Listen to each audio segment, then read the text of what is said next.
What's going on? Ryan Troy back with another video for you today. Now, this is my day 2 of Vlogmas. I'm trying to stick with it all the way out. And I kind of have a little cheat because I have a talk with a very, very good person that I think you all are going to appreciate. So without further ado, how are you doing, Francisco? I'm doing fine. It's really nice to be here. Nice. So, question, did you ever take place in Vlogmas? Wait, do you know what Vlogmas is? Is that like vlogging every day for Christmas? Yeah, it's like posting something. I'm not a vlogger, so I'm not going to do vlogs, but you know, we're photographers, so we're going to do photography things. Yeah. But posting 25 days up until Christmas, it's a heavy commitment. But yeah, I've tried vlogging in the past, and it's funny because I've been able to go to certain things like Sony events or overseas for different things, photography related, and I've tried vlogging, and it's not for me. I'm very it's not for you? I'm not shy when it comes to talking to photographers and photography, but when it comes to like being out in public and then like vlogging myself like this, I'm like, I don't want to do that. I feel weird. No, that's awkward. Yeah, no, I know exactly how you feel, and that's one thing when it comes to me. So that's why I just wanted to put out just photography related content, talks like we're about to do right now, reviews on certain products that you may actually know something about. But let's start off like this. So I was watching something from you, and I realized you kind of started photography like me, being that you learned how to retouch or edit. You learned Photoshop before you picked up a camera, right? That's true. I was very interested in graphic design before I even thought about doing photography. So I was interested in like fonts and styling and different mock-ups and stuff. So I was fortunate that I grew up in like the perfect time for me to learn Photoshop, because I think that first year that I took it in high school, like it was like photo editing. I forget the technical name for it, but they had Photoshop classes, and so I did learn in school, and I think that kind of helped me because it might have went over my head if I just learned on YouTube. And especially at that time when I learned, there was not a lot of information about like editing out there on YouTube. Do you still do like graphic design, or is it just strictly photography now? It's strictly photography right now, but I think the graphic design has helped me in the sense of I try to shy away from the word influencer, but whenever I push anything, like whenever I push like sales or something, or whenever I want to do something that kind of promotes something, I can actually do it myself because I know the different fonts, and I know kind of graphic design kind of mindset of how to put it all together. Right. Now, me personally, I started with just retouching. I actually suck at graphic design. Like one thing that I really want to get better at is typography. Right. Oh, I had a class for that. And I feel like you got to be good at that, right? Like, are you? I actually had a class for that, but I didn't like it. Yeah, but I do know a little bit about it. Right, and I feel like it helps with composition. So tell me this: can you just give me how you what put the camera in your hand? How did you start this off? What pushed you to do photography? Well, I think one thing that I always go through in my head was seeing an image on the back of a magazine when I was checking out at a store. I saw like.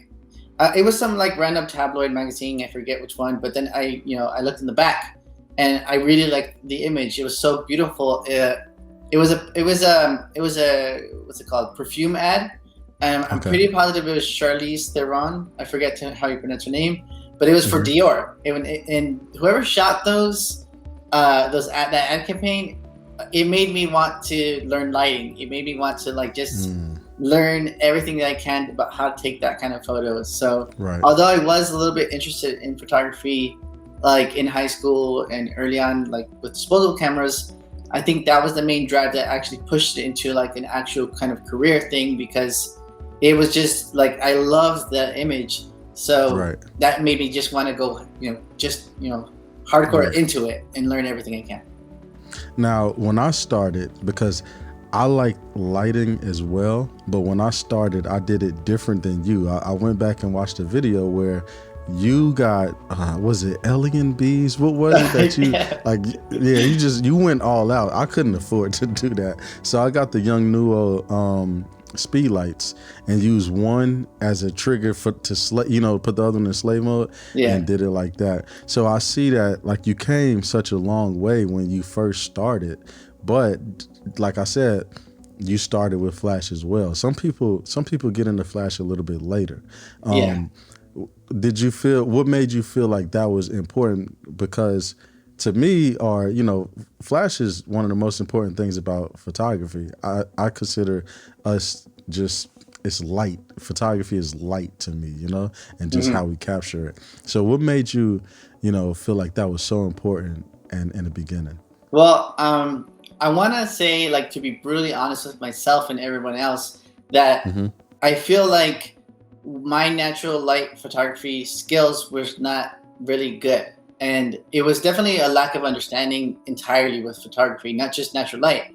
But I felt like if I was not doing good with natural light photography, then maybe if I add lighting, that would instantly make my photos better, which was not the case. It's definitely not the case. But I felt like maybe I can, it can create some sort of magic from the lighting and being in control of the lighting, rather than having, like, I still feel this way to this day about natural light photography, that you're like kind of having to work within your circumstances of everything, and instead of being in control. And I don't like not having that control. So I think that aspect of control, and also the kind of looks that you can create with flash, that kind of drove me to kind of like continue it and stick with that, and not just go to natural light. Right. So if you guys haven't had a chance, I would love for you to, and I can't think of the title offhand, but I would love for you to check out the photos, the video of where you went to your past from how you first started. Oh yeah. And because I think that's really important to see. For one, I'm pretty sure as you watching this video, guys, you are seeing me put some of his photos on screen, so you see how detailed and the light. It's amazing. It's real nice. And I think that you really captured that real good. That's why I like watching your videos. That's why I follow your Instagram. You do a lot of behind the scenes on how you got the shot. Things like that are very important. So if you already aren't subscribed to him, you should, just for that. So you can see this image. Just see the image and then see how he got there. I think you do a good job with that. Now, I saw that you started with Canon. Yeah. And I know now you are in love with Sony. So, like, what was it that got you there? So I actually, one of the first videos, or maybe within at least a year of making YouTube videos, I made a video saying why I switched to Sony.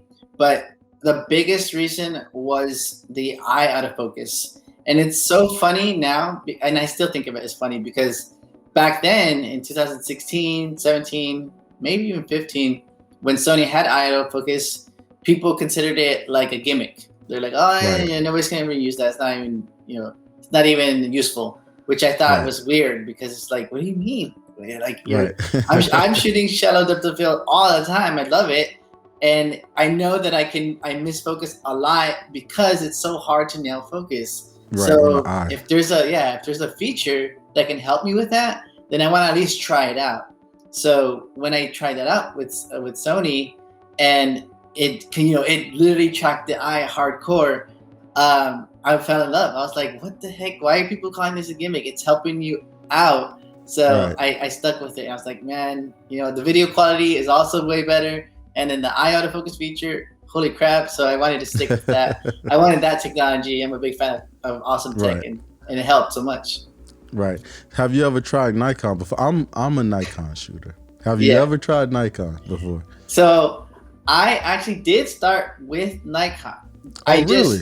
Yeah. In high school, that was the first camera that I got, the first DSLR. But which one was it, if you remember? It was the Nikon D60. And it was very like, I felt so bad after I got it because I took forever to get it, but I felt bad because as soon as I bought it, I think within 2 weeks or so, it got discontinued. And then I was like, oh wait, is that not a good camera then? Is like, did I just get like the one that nobody wanted, so they stopped selling it? And so then I got that camera, but I have like very little pictures of it online anywhere because it was like definitely like my beginning stages. I have those pictures still on my computer, but they're not like on the online anywhere. So now, what I do notice is when it comes to Sony, they really, and I know you don't like to use the word influencer, but at this point, you would kind of have to put yourself in that situation. Yeah. And I feel like if it's one thing I do love about Sony is I feel like they look out for their influencers. You know, it's like a respectable relationship where it's like you're helping me and we're gonna help you. So I understand 1,000% why, because I'm a Nikon fanboy. And they don't do anything for us at all. I'm glad you at least know that. I'm glad. Yeah, no, they don't. Yeah. And y'all actually just got Anita over there. You know Anita?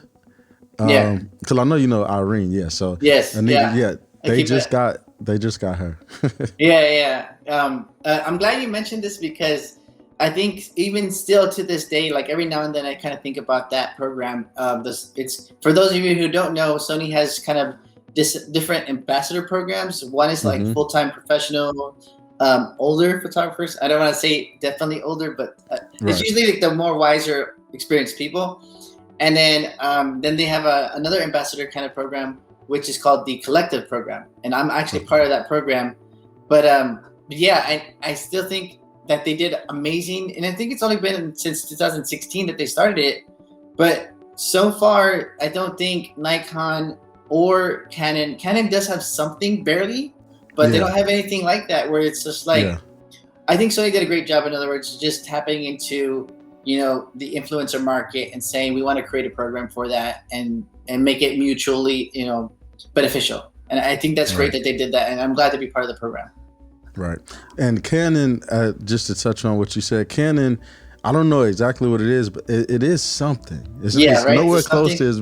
But But the thing is, Nikon has nothing. You know, it's like I mean, they have their people, but like if I'm not mistaken, Irene is with the Canon group. Yes, Canon. I think it's called Canon Creators. I could be wrong. I think it's something like that. And then I'm not sure if you know Vanessa Joy, but she's with them as well, and she's with Adorama as well. So you know, that's one thing, Nikon, if you're listening, get on board because I'm telling you, if I can shoot with a Sony camera, and I tried it, I just can't get with it. I've been doing photography since 2009 with just a Nikon, and at this point, it's just, you get what I'm saying? It's just like, it's just me, you know. I just really love it. But if I could go Sony and Sony hit me up and was like, hey Ryan, I want you to, I'm like, I'm there, you know. But if I was able to do that. So all right, so this is what I want to get to next. I have a couple questions written down. So when you go out, like I said, your photos are so unique. How many people do you go out with when you shoot, as far as helpers and things like that?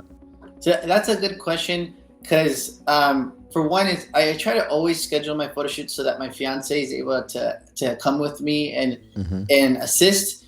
But it's more than that because she's not just assisting. I really do truly think that it kind of just brings another layer of comfort if I'm working with another female, that they see another female there. And it's also awesome because she provides like you know, a gap between when I'm thinking hard about what the next shoot is, and then, you know, she's able to talk and just chit chat and break the ice while just like in the zone. So I think that really helps there. If I had a chit chat, I can multitask, but if I had a chit chat and think about the next shot, it would just bring another layer of difficulty. So I think she helps with that. But she's always there. So that's my fiance. And I started recently shooting with a friend of mine. His name is Joe. I've been shooting with him for about two years now, and it's cool because he's been able to set up a lot of shoots lately over these past 2 years, and invited me to those shoots. So I thought that was awesome because in 2019 a lot of stuff happened with me, like not so good things. So it kind of made me not really want to do a lot of photography stuff related anymore. And him doing all the legwork and setting up the shoots really helped me kind of get back on the bike and keep going again. So I really do give him a lot of credit for like me still being in a good spot where I'm like doing photography. Now I'm in a great spot right now. So I think, so it would be my fiance and then Joe and then the model. And that's, I think pretty much that's always going to be the case. And then if I think of like a specialty kind of video or behind the scenes, then I'll ask my cousin who actually lives with me, hey, can you grab this camera and put it at, I put it on a stabilizer and set up everything, and then he kind of gets another angle for a cooler kind of perspective of the video. But it's honestly like just kind of like that, just me, my fiance model, and maybe my my cousin and Joe. Okay, so one thing that I noticed now, I do a lot of off-camera flash photography, right? Now, can you speak on, as far as, because I've seen in your videos that sometimes you like to have your photos underexposed a little bit. Yeah. Can you speak on why, and just your reasoning, I guess. Yeah. For that. Yeah, for sure. There's actually a setting on Sony cameras. I think the latest ones, maybe the last 3 or 4 years. But it's called sunny weather brightness, and basically it's just like, it's gonna make your screen very, very bright so that you can see the picture and not have to like be, covering, and you're creating shade for the LCD. Right. But what that does, it actually gives me a false reading. So I learned this, after a month or two of shooting with that, bright screen level. I realized, I was like, wait a second, when I'm inputting the pictures to my computer, is underexposed by like one stop. It's always like one stop. Yeah. So I do bring it up that one stop, but I don't intentionally, I could overexpose the shot, or not overexpose, expose it correctly by, thinking about that one stop difference when I'm shooting out on location. But I don't do that specifically because I'm not shooting at any crazy high ISOs. So, going from one stop, a little bit brighter, it's not going to, degrade the image hardcore or anything. Right. But another reason, and that's the biggest reason, is I feel like it's extra protection against highlights that might have been blown out. So I really don't like blowing out highlights, because I feel like once it's blown out, it's gone already, and I can't get it back. I have to either fake something, in the exposure. If it's a bright sky and it's overexposed, I have to replace the sky. But I don't like not having, it's gone already. So if I'm underexposing, I can always bring up the shadows and stuff like that. So I would rather underexpose than overexpose. And I feel like because I am intentionally shooting with that brighter, screen brightness level, that even though it is giving me a false reading about a stop, I don't mind it because of that extra protection with the highlights. So that's why I underexpose. But yeah, that's the reason. All right, so I want you to help me with this. This is something that we all know in the photography space about this. In the beginning, we started with ND filters because our flash would not let us go. Different camera brands, I think with Nikon it's 2/50th of a second. Okay. Yeah. Then we start getting something that you were on very early, being Godox products. Yes. We start getting these nice flashes that let us have the ability, or strobes I should say, that let us have the ability to do high-speed sync. Yes. And that became the new trend. Everybody just went out. It was like no more ND filters for, it was just high-speed sync. And then now, since we've had both for quite a while, you have some people going back to ND filters, and then some people just going to high-speed sync. Yeah. I noticed you have been doing ND filters. Yeah. So is it a reason? Do you feel? Is it a reason that you feel? I guess that you went back to ND filters, because you used to be real heavy on high-speed sync at first, right? Yeah, I used to be known for I was like the poster boy for high-speed sync. Right. So yeah, that's an excellent question.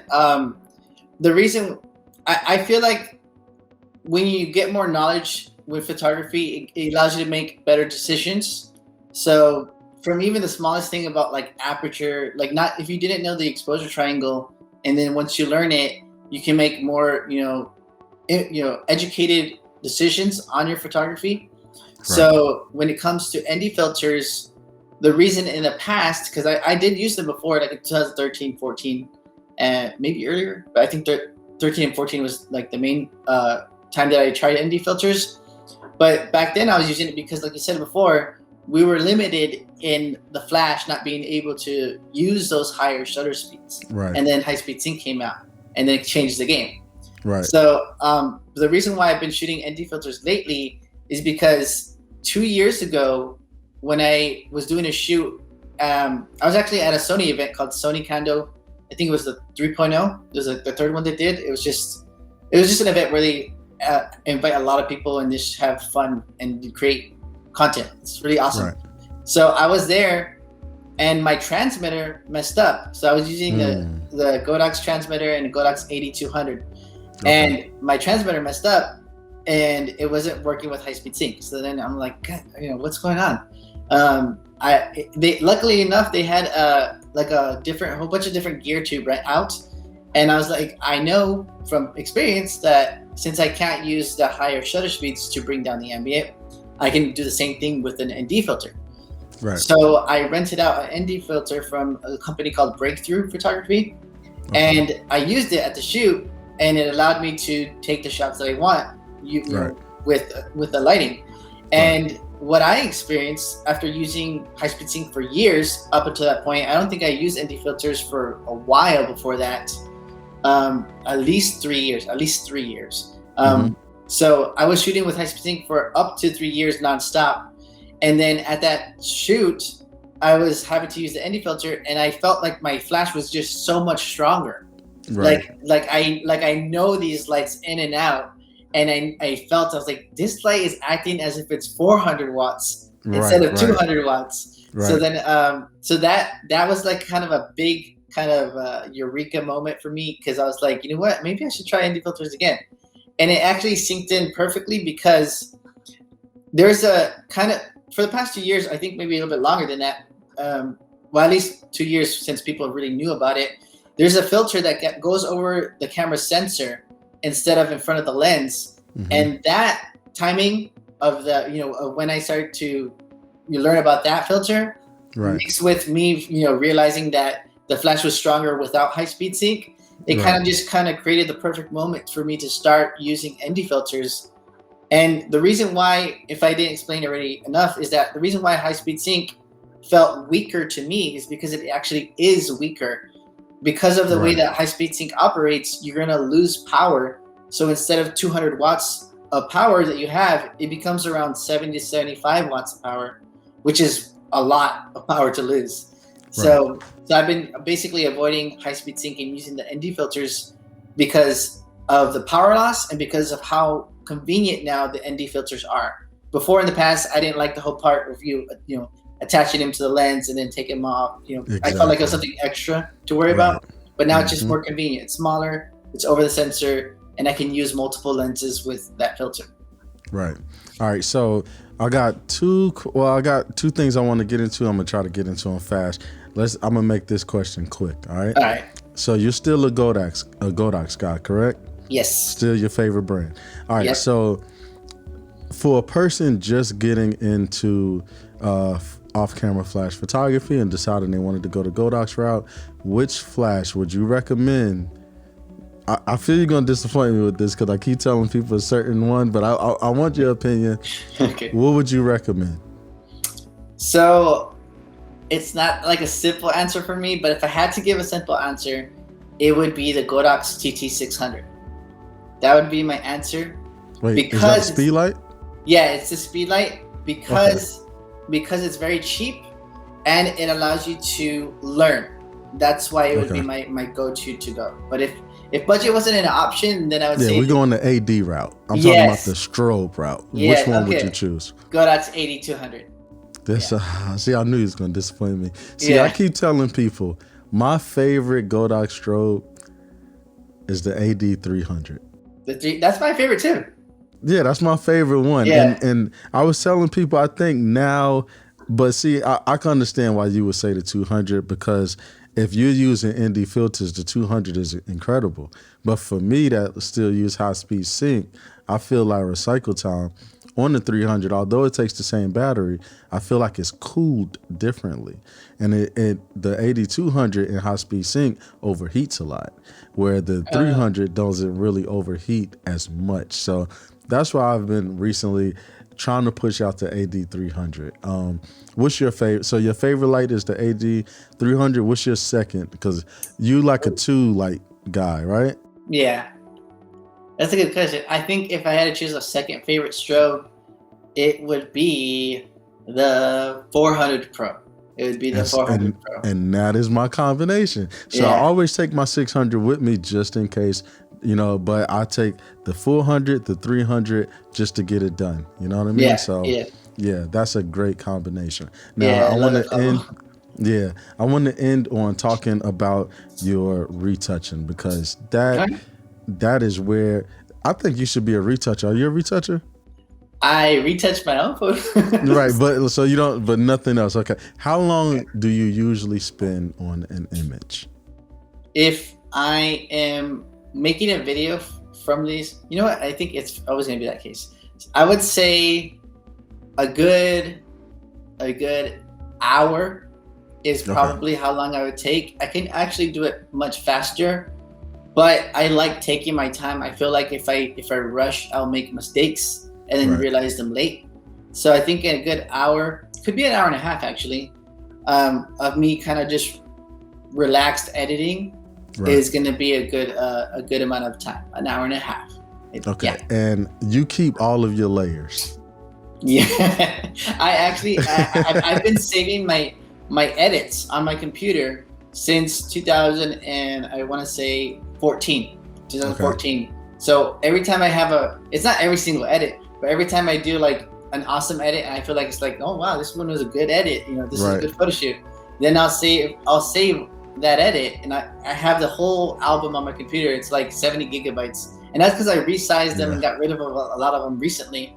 It was like over 150 gigabytes. Yeah. But it's 70 gigabytes in a folder of all of my saved edits with all the layers in there. Just now, is this PSDs or TIFF files? It's PSDs. Yeah.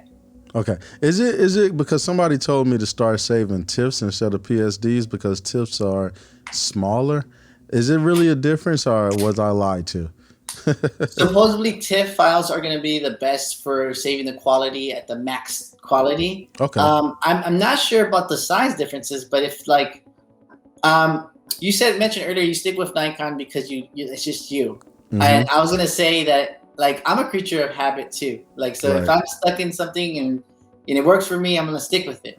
And I've been using PSD files since 2011 for 10 years now. So you just stick with it. Yeah, I'm gonna stick with it. Even if TIFF was smaller, just seeing the T would throw me off. So I'm like, I need the little icon. Got to get the P. Yeah. Now, micro dodge and burn, frequency separation, or both? So you got me on your Instagram earlier. It was like Lightroom or Photoshop, and I was like both. But I can't live without Photoshop. So Photoshop, micro dodge and burn, frequency separation, or both? I would have to go with micro dodge and burn. Yeah. Interesting. Yes. Interesting. Is it? Can you touch on that a little bit? Yeah, I feel like micro dodge and burn has less room for error. Mm-hmm. I know that early on when I started to learn more about frequency separation, I felt like whenever I would see tutorials about it, it was always overdone. Mm-hmm. And I think, again, it goes back to me thinking that if you're doing it quick, you have more room for error. Right. If you take your time and, I'm very much a person who doesn't mind tedious work. So maybe that's another reason. Right. So I feel like because stuff can be tedious, not everyone wants to do it. So I feel like, I'll do it. I have the patience. So I feel like not a lot. I think it can do a lot of great things, micro dodge and burn, but not everybody wants to do it. They want that quick and dirty way, which I feel like frequency separation provides. Yeah. So I think the quality, if you take your time and you take your time editing, I think the micro dodge and burn way would be better than frequency separation. Got you. Now, I always end, or at least lately, I've been ending with this question right here. Now, this is all up to you. It's no right or wrong answer. This is all on you. What do you feel is the most important part of photography to learn? And can you give me why you feel that way? So I've thought long and hard about that question over time. Okay. And it comes down to, and I think right here. Right there. Oh, wow. The exposure triangle. Before you explain, I just want to say, you are the second person that surprised me on this. I don't know if you know Omar Gonzalez, but yes, I had him on last. And he said, I want to say he said composition. And I thought he was going to say lighting. And I thought you, of all people, were going to say lighting. All right, go ahead. Give it to me.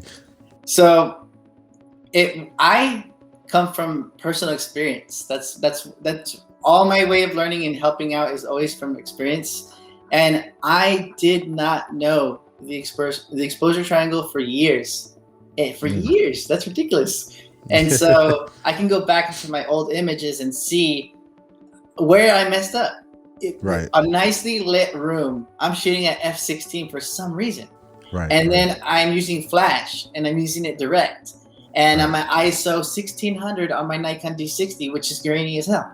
And so so I'm going from personal experience that I know I messed the heck up and I don't want other people to mess up.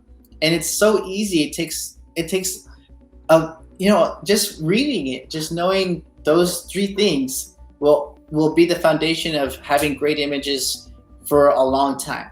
If I use lighting and I'm at ISO 6400 and I don't need to be, I could be shooting ISO 100. Right. The fact that I didn't know that, I didn't know exposure triangle could affect, how grainy or not the image is depending on what camera I'm using.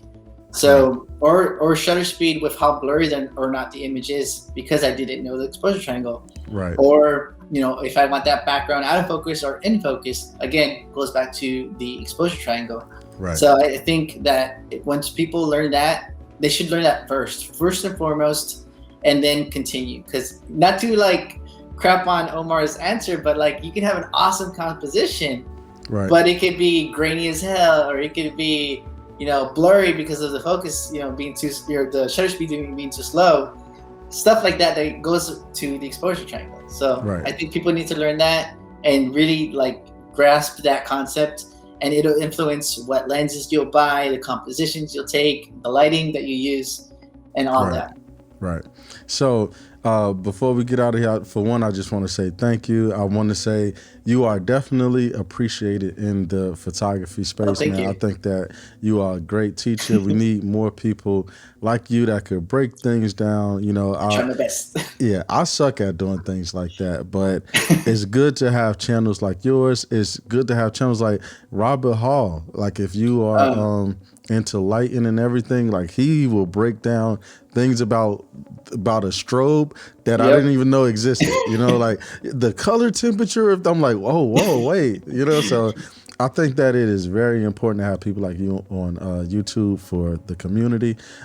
Thank you for coming along and being a part of my day 2 of my Vlogmas. So I'm not gonna stop posting until day 2. Yeah. All right. So thank you. Until the next time, guys. Peace.